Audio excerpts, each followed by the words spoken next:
Olá, meu querido irmão, minha querida irmã, saudações em Cristo Jesus, que Deus abençoe grandemente a sua vida. Hoje, para a nossa meditação, convido você a abrir a sua Bíblia em 2 Coríntios, capítulo 5, verso 21, que nos diz assim: Aquele que não conheceu o pecado, ele o fez pecado por nós, para que nele fosse feito justiça de Deus. Meus queridos, Marcos 15, 31 diz assim: Salvou os outros, a si mesmo não pode salvar-se. É porque Cristo não quis salvar a si mesmo que o pecador tem alguma esperança de perdão ou favor da parte de Deus. Se, em seu empenho por salvar o pecador, Cristo houvesse fracassado ou ficado desanimado, a última esperança de todo filho e filha de Adão teria chegado ao fim. Toda a vida de Cristo foi de abnegação e sacrifício pessoal, e a razão por que há tão poucos cristãos resolutos está em sua condescendência pessoal e satisfação própria, em lugar de abnegação e sacrifício pessoal. Que avidez e anseio de alma teve Cristo por salvar o que estava perdido! O corpo crucificado sobre a cruz não cessou sua divindade. Seu poder estava em Deus ainda para salvá-lo. Mediante o sacrifício humano, todos os que aceitassem a sua justiça poderiam também ter o mesmo acesso à salvação.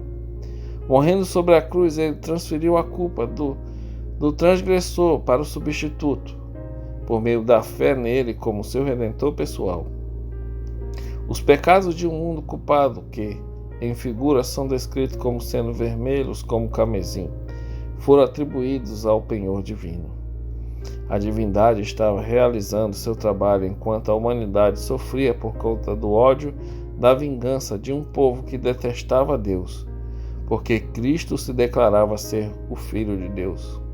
Só ele podia atender ao pobre ladrão sofredor. Só ele estava livre para assumir a responsabilidade do fiador criminoso culpado. O Redentor agonizante considerou muito menos culpado do que aqueles que o condenaram à morte, muito menos culpado do que os sacerdotes, escribas e maiorais, que tomaram parte ativa em requerer a morte do Filho de Deus. Que fé teve aquele ladrão moribundo sobre a cruz? Aceitou a Cristo quando aparentemente era uma absoluta impossibilidade que ele fosse o Filho de Deus, o Redentor do mundo. Na oração do pobre ladrão houve uma nota diferente da que soava em toda parte. Foi uma nota de fé e chegou até Cristo.